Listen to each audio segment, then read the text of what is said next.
What's up, family? How y'all doing? Welcome to another installment of TSC Unleashed. We in the building, man. Tuesday episode. Big ups to the family members joining us in the live stream. Big ups to GM Kev. Till, my dog Till in the building. What up, Till? Good to see you in the chat. I'm Big Q chiming in on TSC Unleashed. And we got a good show for you guys today. My co-host, Uncle Mozzy, is in the building. What's up, Uncle Mozzy? What's up, fam? How y'all doing? I'm all right, as usual. Good deal. 2 days removed from my team getting hit, but it's all right. This is Jimmy Buckets all the way. I wish y'all could see my avatar. Got everything all Miami heated out over here. Everything is Miami. 30504 around here. You know what I'm saying? And yeah, South Beach all the way, baby. That's where we taking our talents to. All right, appreciate South Beach all the way, despite the fact that you picked the Boston Celtics to take apart the Miami Heat in the series. But it's clear, obviously, you can feel free to jump from one bandwagon to another. I appreciate that, Uncle Mozzy. Moving in this one edition of the TSC Unleashed, we're gonna talk a little NFL Monday Night Football. The Kansas City Chiefs, 34-20. Be able to take apart Baltimore. Baltimore still not there yet. We're going to cover that game. We're going to talk about it. Also, we're going to talk about breaking news dealing with Tennessee Titans and the Vikings closing their facilities due to the C-19 situation. We'll cover that story. Also, we'll then move on to basketball. We'll talk about two interesting topics dealing with basketball. The latest really weird story or really sad story of former NBA player Delonte West. As we'll give you the latest information on Delonte West, who's homeless and drug addicted. So we'll break that story down for the family members. Doc Rivers was also relieved of his coaching duties by the Clippers. We'll give you our comments on that as well. We'll talk about a little college. We'll hit you with Dabo Swinney making a statement on the BLE movement. We'll talk about that. And then on the back end, if we got time, we'll cover some baseball news as well. So without further ado, we'll get it started. In the matchups, the Kansas City Chiefs and the Baltimore Ravens. Kansas City is just rolling, man. They rolling. Patrick Mahomes, 31-42, 385, averaging 9.2 yards per throw. He had 4 touchdowns against the Baltimore Ravens defense. Clyde Edwards-Helaire, 20 carries, 64 yards in the matchup, getting it going for him. Travis Kelce was a top threat there. 6 catches, 87 yards, 4 catches for Nicole Hardman. He had 4 catches, 5 for Tyreek Hill for 77 yards in the score. And what can I tell you, man? Kansas City is rolling. Lamar Jackson, 15-28, just 97 yards, 1 touchdown. That's not going to get it done. He was harassed, 4 sacks on Lamar Jackson.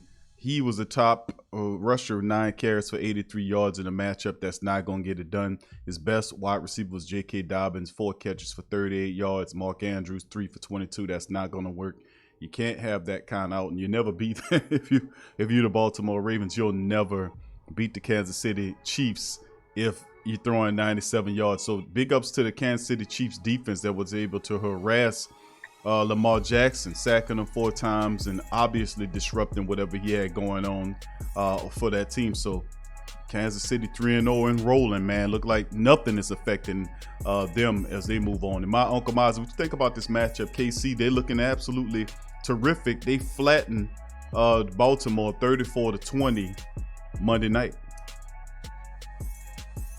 Well, I'll tell you what. One thing I noticed about this Kansas City team, if you want to put it in perspective, what Andy Reid has done over there when he went over there, he said, okay, look, give me 22 guys that want to play football. They don't have to have the big time agents. They don't have to come from the big brand schools. They don't have to do that. What he's in essence done is take a bunch of great value bread, milk, meat, the big cereal in the bag, the ketchup that's kind of runny, that's got like the weird name and like the real thick label on it. He's taken all of these great value items and has amassed this grocery basket full of great value items that's really, really working for him. He's one of the only coaches outside of Bill Belichick that I've seen take something and make it into nothing really and make it into something. That's what's being done in Kansas City. Kansas City does not care if you're a rookie, a second-year player, a third-year player. If Kansas City drafts you or picks you up In free agency, you're gonna play, and that's what they do. They don't wait for a situation or the Saints have these elaborate packages. You got 5 and 6 guys coming in and subbing out for packages. Kansas City doesn't do that. If you're a football player, you want to play football, you go down to Kansas City. Every time I see Andy Reid in a post game, I'm waiting for him to come out with in all red with a big cigar in his mouth and give the source war speech that Suge Knight gave. Because if you want to play football, you don't want your coach all in your playbook, all in the headphone in your helmet while you're trying to read the defense. Come on down to Kansas City, baby. That's what I'm really looking for out of Andy Reid, because that's how he runs the team. He runs the team like a gangster. It's a team full of gangsters that everybody thought wouldn't be who they were. They all decided we're going to come here, play football, feed off into the system, and they built the winning program that nobody's seemingly able to stop so far. Yeah, Tennessee's built a very tough team. I ain't gonna give you no lie about it. Mahomes is really looking good in that system. They gave him a good running back, a multi-purpose running back to help him out.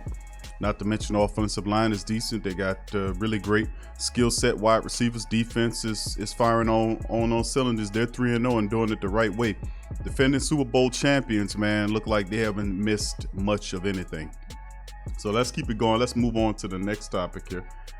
And what's going on, man? We got breaking news. The Tennessee Titans have closed their facilities until Saturday after 3 players and 5 team personnel members tested positive for the C-19. That was announced early Tuesday. The 8 new positive tests have been confirmed after additional testing, the source told ESPN's Kevin Seifert. So it's not what they're saying as the false positives that with Stafford and several other players were hit with. Those who tested positives have been asymptomatic as of Tuesday morning, meaning they're not showing any signs of anything. The Titans, citing an abundance of caution, issued a statement saying they halted in-person work Tuesday. The Vikings, who played the Titans on Sunday, did the same thing, though the team said there were no positive tests through Tuesday morning. And, quote, out of the abundance of caution, the organization has decided to work remotely today as we follow NFL protocols related to the C-19 virus, Titans said today. League's contact tracing identified 48 close contacts with the 8 members of the Titans who tested positive, sources told Graziano. Contingency and rescheduling plans are being discussed, sources told ESPN. NFL issued a statement saying both Titans Vikings are working with the league and NFL, PA, and medical officials to evaluate close contacts, perform additional testing, and monitor developments with health and safety as our primary consideration. And that's some of the news that happened. According to that, Mozzy won't comment on the C-19 protocols, what happened with Tennessee and Minnesota. Well, we knew it would be a lot more difficult to contain an NFL team as it would be an NBA team to stick them in a bubble. Especially you allowing these people to traverse back and forth from the facility, interact with people at home, interact with people on the street. I'm sure a lot of these people are still indulging in parties and other events. It's just a matter of time before COVID, especially going into a changing of the season, when you got COVID that's going to be enhanced by an impending influenza season. You got to take more protocols now than you did when the pandemic first kind of kicked off in March. I know a lot of people don't feel that way. A lot of people feel like it's an over exaggeration, but you can't be too proactive about it, because you don't want a situation where it kind of spreads throughout the league. And now you got a situation where the league is shutting down 3 weeks into it. Everybody's kind of getting back acclimated to doing something on a Sunday and looking forward to playing football. Even if your team sucks, you don't want it to be a situation where they just stop play altogether and push it down to January or February or March or whatever. How they did the same thing to the basketball. You don't want a 6 or 7 month delay in football. The product is already going, because it won't stop with the NFL. If it started with the NFL, I can guarantee you the NCAA is going to come down the pipeline right after that, and they're going to stop all football. Basketball will be ending in about 2-3 weeks. And baseball will also be ending. So will hockey. So that means you'll have a really miserable 4 or 5 months going forward until they decided to restart everything again. So I think the protocols, although a little aggravating and somewhat over the top, are a necessary part to make sure the overall game is guarded and protected. All right, let's move on to the next topic. Doc Rivers out as the Clippers of the coach after a disappointing season In NBA discussion, Doc Rivers stepped down as the Clippers coach in what Chairman Steve Ballmer called a mutual decision. Well, he just stepped down. Steve Ballmer, who's the owner, came to him saying, "Look, we taking a change of direction. Instead of them saying we're going to fire you, I'm going to just say that you decided to step down." Basically got fired. The team fell apart short of championship expectations this season after acquiring Kawhi Leonard and Paul George last summer in what some will call NBA ultimate moves. Quote, Doc has been a terrific coach for the Clippers and an incredible ambassador and a pillar of strength during the tumultuous times. Ballmer said in a statement Monday he won a heck of a lot of games and laid the foundation for his franchise. Rivers had 2 years left on his contract. According to Wojnarowski, the Clippers went 49-23 in the regular season, fourth best record in the franchise history, but squandered a 3-1 series lead in the Western Conference semifinals against the Nuggets, surrendering leads of 16, 19, and 12 points as the franchise Western Conference Finals drought reached 50 years. Rivers has been the coach in 5 of the Clippers' 6 past regular seasons. According to Doc Rivers, he released a statement saying, "Thank you, Clipper Nation, for allowing me to be your coach and for all of your support for helping me make this a winning franchise. When I took this job, my friends were to make," he said, "my goals were to make this a winning basketball program, free agents destinations, and bring championships to this organization. While I was unable to accomplish most of my goals, I won't be able to see them all the way through, though it was a disappointing end to our season. You're right there, and I don't know what this team is capable of accomplish with your support." So he thanked all the players, the staff, and the fans for helping them out, for supporting them during that tough time. Rivers is only coach in NBA history to lose a 3-1 lead in 3 playoff series, having previously done so with the Clippers in 2015, the Western semis against the Rockets, and then Orlando in the first round against Detroit in 2003. The team, though, was considering championship contenders the moment Clippers signed Leonard and traded for Paul George. So high and lofty expectations. Nonetheless, it'll be interesting to see that there are a lot of people out there that will look at Doc Rivers as a key person. He has 943 career wins, and that's 11 most of a head coach of all time. So he still wants to coach, and he's got to be like the favorite right now in the market. I mean, and there are rumors dealing with the Pelicans. We'll talk about that on the Pelican postgame report coming up Friday with Doc Rivers, but most certainly he went to the top of their list in several articles on Inside Baseball dealing with the team. But what does it mean? Who will be the coach that will take over the Clippers? Doc Rivers is one of the best. It'll be interesting to see who they replace him with. Anyway, Uncle Mozzy, you seen what happened with Doc Rivers, him getting cut loose. What's your thought process on that? Well, first off, this is my thought process on it. Again, much like we talk about off air, it's always the ones you help that wind up coming back to bite you in the end.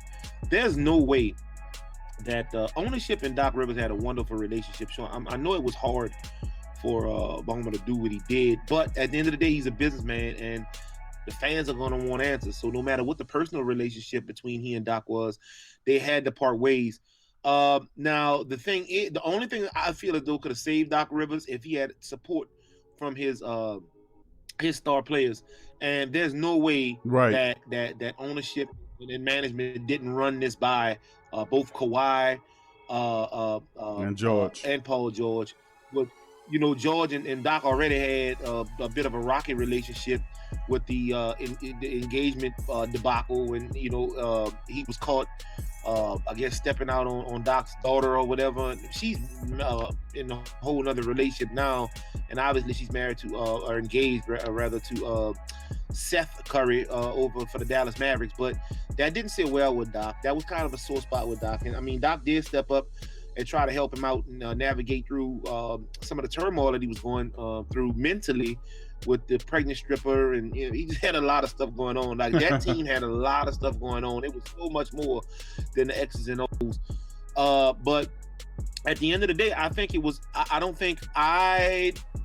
know if I would have been able to do it as the owner, just because of Doc's tenure with my team, the history he's had.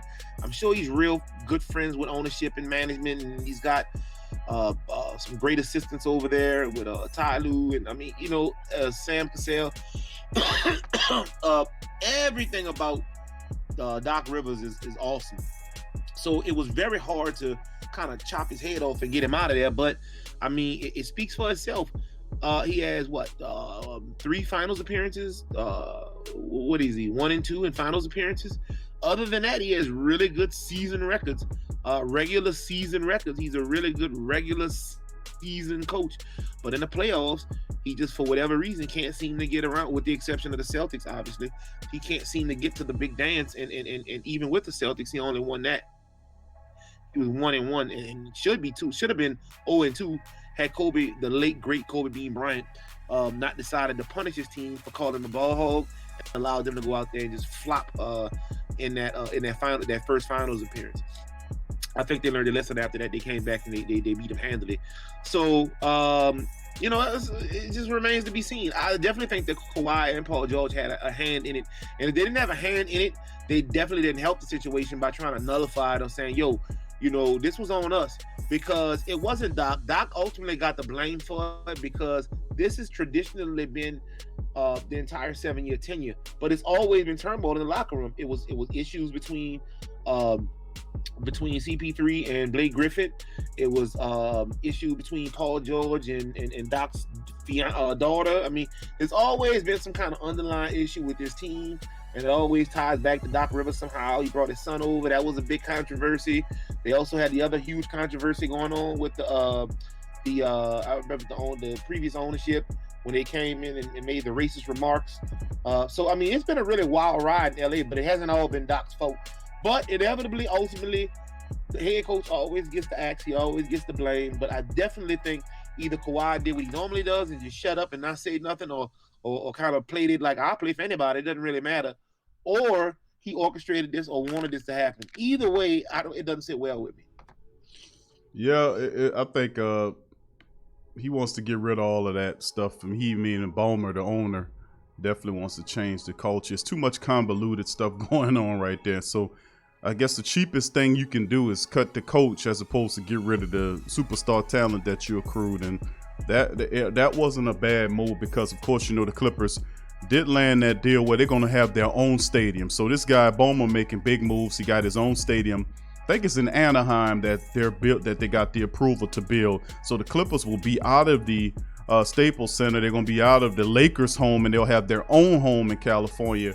And they don't want to bring any of that extra baggage and movement as they're moving forward. So I can understand the moves. Let's move on to another NBA topic. Dallas Mavericks owner Mark Cuban reaches out to former NBA player Delonte West. Now, of course, a lot of you guys probably heard about Delonte West, a former LeBron James teammate with the Cleveland Cavs and several other teams. He's homeless. He was homeless and living on the streets, and actually had signage and there are pictures online with him begging for food on the side of the highway. Dallas Mavericks owner Mark Cuban picked Delonte West up at a Dallas gas station on Monday and has attempted to help the homeless former NBA player get his life back on track. And Cuban said this via ESPN. Someone close to West told TMZ that his family and friends have been trying to get West to go to a drug rehabilitation facility, and that Cuban has offered to pay for his treatment. Cuban is among several people involved in the NBA who in recent years have been attempting to help West, who have publicly discussed his diagnosis of bipolar disorder during his NBA career. Cuban renewed those efforts after pictures circulated last week of West panhandling at an intersection in Dallas. Man, wow.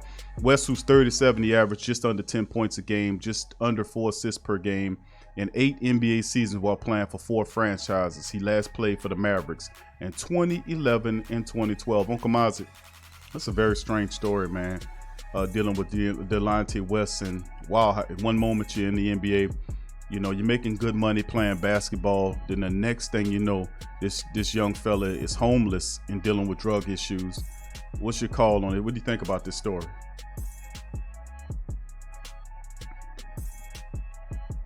Are you still there, Mozzy? Yeah, I'm here. Just technical difficulties with this luxurious Apple MacBook Pro that I have that you vehemently hate and make all kind of derogatory remarks towards. But anyway, yeah, with just with pretty much a lot of good research and good proof according to what we've seen recently. But go ahead, my friend. But no, this Delonte situation is a lot bigger than what people are looking at on the surface. There are definitely forces at play here, and I'll say this: Delonte was never. He was always a kind of a blendable, run of the mill type player. He was never a superstar or even a star either. He just kind of rode the wave, but he did make it to the NBA, and that leaves something to be said, because that's a feat that hundreds of thousands, if not millions, of people have not been able to do, albeit they tried. I've watched him play. I saw him. I watched his entire career. It wasn't the most illustrious, but it wasn't this either.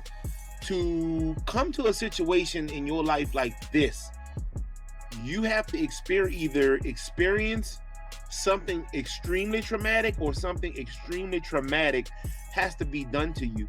Now, I won't go into details, but we all know the story behind Mr. West. Something about these West people. But we all know the story behind the Delonte West, and we all know exactly what kind of got him shipped out of the NBA.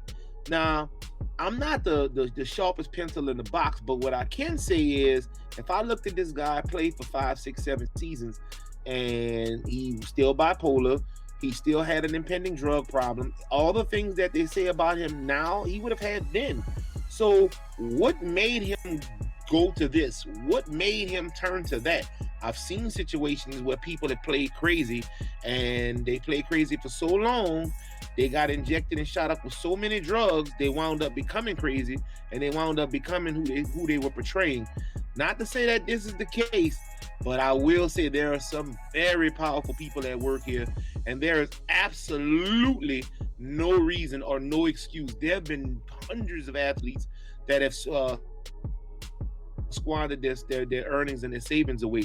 But you mean to tell me that Delonte West, having played on an NBA Finals caliber team, he couldn't even get a job wiping the floor up with the big Swiffer, the big round Swiffer thing after the players hit up off the floor? He couldn't get water or bring the balls out or nothing at all? Something doesn't sit right about this with me. That's all I'm gonna say. I'm gonna leave it at that, because I understand that we all on YouTube, but definitely don't want to get demonetized. I have people coming after you, so I'll leave it at that. But it smells fishy to me. All right, yeah. Well, it's hopefully the man definitely gets the help that he needs this time around.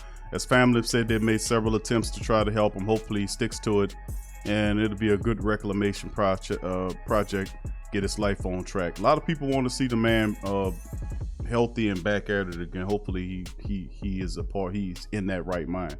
Moving on to the college ranks now.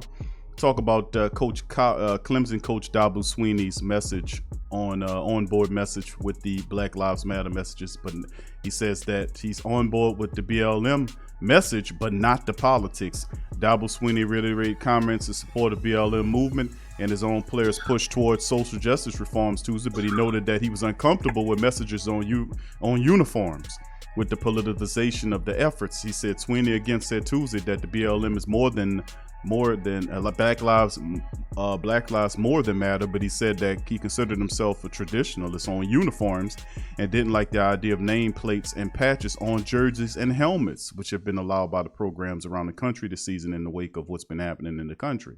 Quote, "It's not that I'm not for the messages, but I'm a very traditional guy. I came from Alabama. It's not anything to do with the message. I've always just not messed with the uniforms, but that's all changed this year." Swinney said that he's encouraged his players to develop their own supports for these movements, including uniform changes, have instituted only one rule: everyone in the locker room must agree with it. Swinney said that that has led to several positive conversations and have created better communication between players, as well as sending them back to the drawing board several times. Clemson quarterback Trevor Lawrence, running back Darian Rencher, receiver Cornell Powell, and linebacker Mike Jones Jr. helped organize a protest march this summer, and they're working on several other items they said will show up throughout the season to bring awareness to the issue. Swinney spoke out at the protest as well.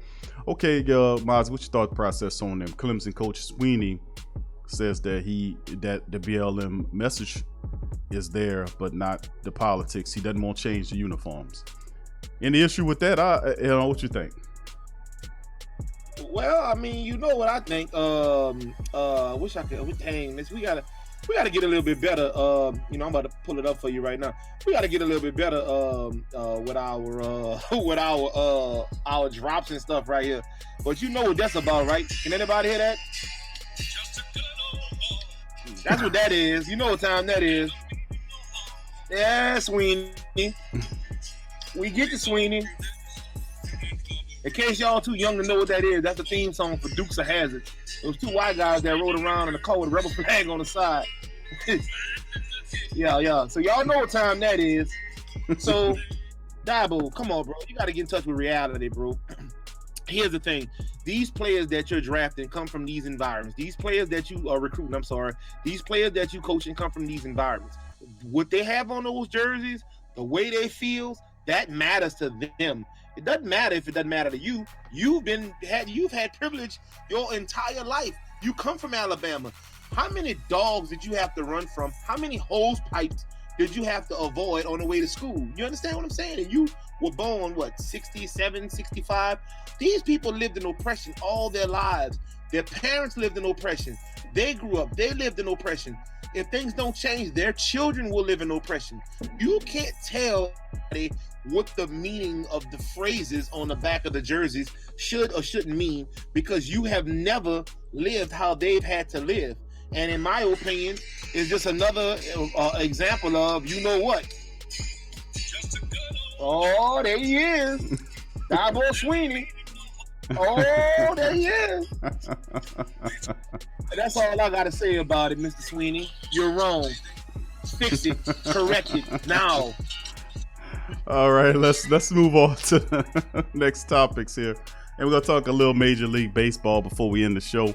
The Twins currently right now at the top of the fourth are up 1 run on the Stros in the ALWC game number 1. Other games in the MLB playoffs, the White Sox right now are up 1-0 at the top of the second in the ALWC game number 1. And of course, later on at 4 o'clock today, the Blue Jays and the Rays will start, and then later on today at 6 Central Time, the Yankees and the Indians will fire off their ALWC game 1 as well. So playoffs are underway for Major League Baseball.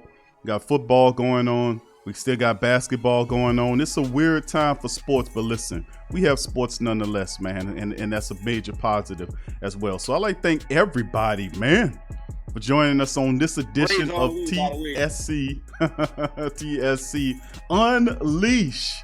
Thank y'all for joining us on this edition. I'd like to give a big shout out to all the family members that's in the live chat for supporting the stream. Big ups to Crass. Good to see you, GM Kev, J-Rock, Elite Goods. What up, Elite? John Thompson, Official Johnny Rocket, Teal the Legend, and all the family members for joining us on this edition. VB Saints Lady, what's going on, baby? Good to see you in the chat as well. Big ups to all of the family members for joining us for this edition of TSC Unleashed. And remember, family, we will be back tomorrow, same time, same channel, with more news of the day. So for me and Uncle Mozzy, thank y'all for joining us.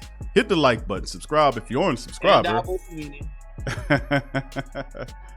Hit the Dabo Sweeney. One for the road, fellas. Oh, we not putting no Black Lives Matter on nothing. Oh no, we gonna hang you. What we doing? Oh yeah, what you mean? Whose name? Oh, they had a warrant. That's what that was all about. We good old boys.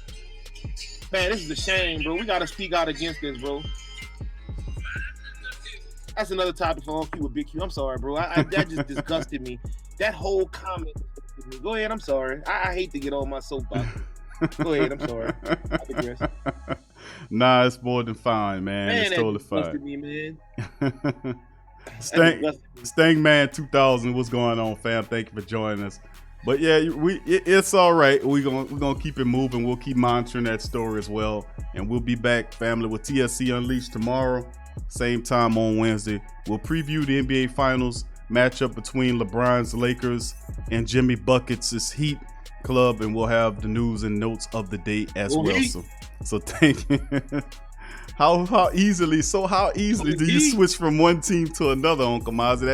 That just really is mind-boggling. You was against it. You was rocking with the Celtics and the Nuggets. None of those teams made the finals, and now you're a Heat man. That's quite hypocritical, Uncle Mozzy. Listen what I'm saying. No, I am a fan of whoever is playing against LeBron James. And I'm going for that team. So, like, it's not a secret. I'm fake. And I flip-flop a lot. I started out with the Celtics. They lost. You heard God, it. are we still on? You are still on. Oh, no. Wait a minute. I thought you hit the button, bro. Oh, no. You exposed me. Oh, no. I feel like Davo's winning now. Oh, no. I've been exposed. Man, I'm gone, man. Y'all have a good day, man. I'm out of here, man. Oh my God, he got me fake. I flip flop. It's cool. I ain't tripping. You heard it, fella. We got it on tape. We got him. All right, fella. We'll talk to y'all later. Y'all be good. Much love to y'all. Peace, and we out of here.